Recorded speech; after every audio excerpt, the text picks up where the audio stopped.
अरे माँ जी, आपने हमारी पुश्तैनी जमीन इस प्रिया के नाम कर दी। क्या? हाँ, इस पेपर पर यही लिखा हुआ है और आपके अंगूठे के निशान भी हैं। हे भगवान! तभी प्रिया के हाथ से एक ब्रीफकेस गिर जाता है। अरे मेरी चाय कहाँ है? अभी तक आई क्यों नहीं? माँ जी, मुझे ऑफिस जाने में लेट हो रहा है। मैंने रामू काका को बोल दिया है चाय बना देने के लिए आपके लिए। चल चल तू अपने ऑफिस जा, मेरी चिंता तो नहीं है तुझे, मैं खुद देख लूंगी अपना। हे भगवान, तंग आ गई हूँ मैं आपके बिन मतलब के तानों से। पता नहीं दिक्कत क्या है आपको मुझसे। क्यों आई फिर इस घर में शादी करके? मैंने तो बुलाया नहीं था तुझे, तूने ही मेरे बेटे को फंसा लिया और शादी कर ली उससे। हे भगवान, लव मैरिज ही तो की है, भागकर शादी थोड़ी की है। आपके सामने ही तो हुई थी शादी। सारे फसाद की जड़ ये लव मैरिज ही है। अब तू देख, मैं अपने छोटे बेटे गौरव के लिए एक हफ्ते के अंदर एक सुंदर सुशील लड़की ढूंढकर उसकी अरेंज मैरिज करवाऊंगी। हाँ ठीक है, ढूंढ लेना, अब मुझे ऑफिस जाने दो। हेमा अपने रिश्तेदार, पड़ोसी, सहेली सबको बोलती है अपने बेटे के लिए रिश्ता ढूंढने को, पर इतनी जल्दी कोई रिश्ता नहीं मिलता। क्या हुआ माँ जी, 5 दिन हो गए, अभी तक नहीं मिली आपको कोई सुंदर सुशील लड़की अरेंज मैरिज करवाने के लिए? मैंने चैलेंज तो कर दिया, पर एक हफ्ते में लड़की ढूंढना नामुमकिन लग रहा है। अब लगता है एक ही रास्ता है। हेमा साइबर कैफे की दुकान पर जाकर पूरा दिन लगाकर मैरिटल साइट्स पर से एक लड़की देखकर प्रिया नाम की लड़की ढूंढ लेती है। अरे वाह, कितनी सुंदर लड़की है, अब इसी से अपने बेटे की अरेंज मैरिज कराऊंगी। सुनिधि की बच्ची का तो मुंह बंद हो जाएगा।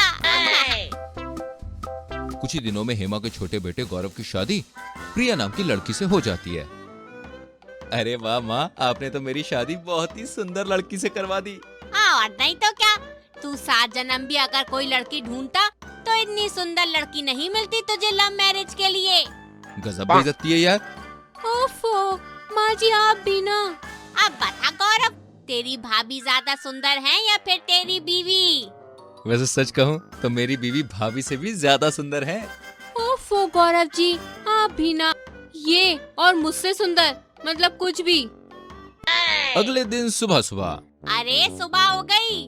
अरे वाह, पहले से चाय रखी हुई है सामने।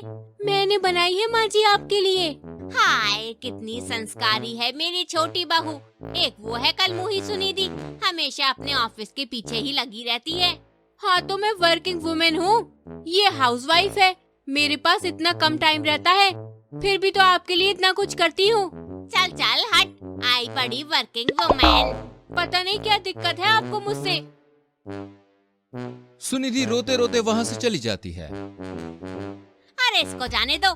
नई बहू, तुम बताओ और क्या क्या सेवा करोगी तुम मेरी?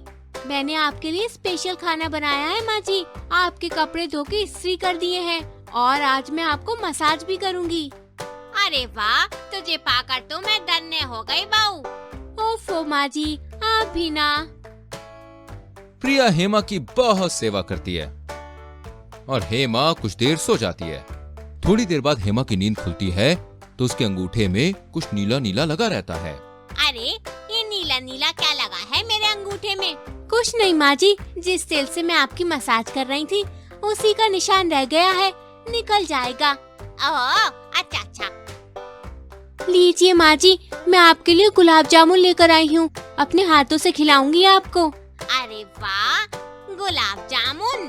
प्रिया हेमा को गुलाब जामुन खिलाने लगती है। वैसे माँ जी, आपसे एक बात पूछनी थी। हाँ बोल बहू। घर की जो तिजोरी है उसकी 2 चाबी है, एक आपके पास होंगी, फिर दूसरी किसके पास है? दूसरी तो सुनिधि बहू के पास रहती है। अच्छा, आप तो बहुत जल्दी विश्वास कर लेती हो माँ जी किसी पर भी। क्या मतलब? अरे माँ जी, जिस बहू से आपकी इतनी लड़ाई होती है उसको आपने तिजोरी की चाबी दे रखी है। क्या पता वो चाबी लेकर। खैर छोड़ो, आप मुझसे ज्यादा जानती होंगी। शाम को सुनिधि घर आती है। ए लड़की, जरा तेरे पास जो तिजोरी की चाबी है वो दियो मुझे। ये लीजिए। आज से ये चाबियाँ मेरी नई बहू के पास रहेंगी। क्या? ऐसा क्यों? क्या मतलब क्यों? मैंने तेरी शादी थोड़ी कराई है अपने बेटे से। तूने खुद फंसाया है मेरे बेटे को। तेरा क्या भरोसा? क्या पता तूने हमारे पैसों के लिए ही मेरे लड़के को फंसाया हो। हे भगवान, ये देखने से पहले मेरे कान फट क्यों नहीं गए? तू कानों से देखती है? सॉरी, I mean ये देखने से पहले मेरी आंखें फट क्यों नहीं गई? चल जा फटीचर अपने कमरे में। यहाँ खड़ी रहकर शोर मत मचा। सुनिधि रोते रोते अपने कमरे में चली जाती है। तभी घर पर कोई आता है। हेमा गेट खोलती है तो उसके बेटे के उम्र का एक नौजवान गेट पर खड़ा होता है। अरे तुम कौन हो? अरे माँ जी, ये तो मेरा भाई सचिन है। ये आज यहीं रहेगा। अच्छा चलो कोई नहीं। वैसे भी आज रात को मेरा कोई बेटा घर पर नहीं है, तो एक नौजवान का घर पर रहना जरूरी है। आओ बेटा अंदर आओ। हेमा और सुनिधि एक साथ पानी पीने बाहर आ जाते हैं। अरे माँ जी, आप ऐसे क्यों चौंक रही है, जैसे भूत देख लिया हो? भूत नहीं, चुड़ैल देख ली। कलमुही, तूने मुझे चुड़ैल बोला? अंधेरे में प्रिया अपने भाई के साथ बहुत सारे बैग्स भरकर बाहर ले जा रही होती है। हेमा लाइट जला देती है। अरे प्रिया बहू, तू इस वक्त यहाँ? माँ जी, आप इस वक्त जाग रही हो? हाँ, पर तू अपने भाई के साथ कहाँ जा रही है? तभी बैग में से एक पेपर गिर जाता है और सुनिधि वो पेपर उठा लेती है। अरे माँ जी, आपने हमारी पुश्तैनी जमीन इस प्रिया के नाम कर दी? क्या? हाँ, इस पेपर पर यही लिखा हुआ है और आपके अंगूठे के निशान भी हैं। हे भगवान! तभी प्रिया के हाथ से ब्रीफकेस गिर जाता है। उसमें से घर के सारे कीमती गहने निकलते हैं। ओफो, ये क्या हो गया? हे भगवान, ये प्रिया तो अपने भाई के साथ हमारा घर लूट के जा रही है। क्या? अरे ओ, ये मेरा भाई नहीं है, बॉयफ्रेंड है मेरा, रॉकी। क्या कहा, बॉयफ्रेंड? देवा रे देवा। कल मुही कहीं की मुझे धोखा दिया। मैं तुझे नहीं छोड़ूंगी। तू मुझे नहीं छोड़ेगी बुढ़िया? आ इधर, मैं तुझे अभी बताती हूँ। प्रिया हेमा को खूब पीटने लगती है। अरे बचाओ रे, मार डाला रे। आई। रॉकी सुनिधि को कुर्सी से बांध देता है। खोलो, मुझे खोलो। अरे कोई तो बचाओ रे।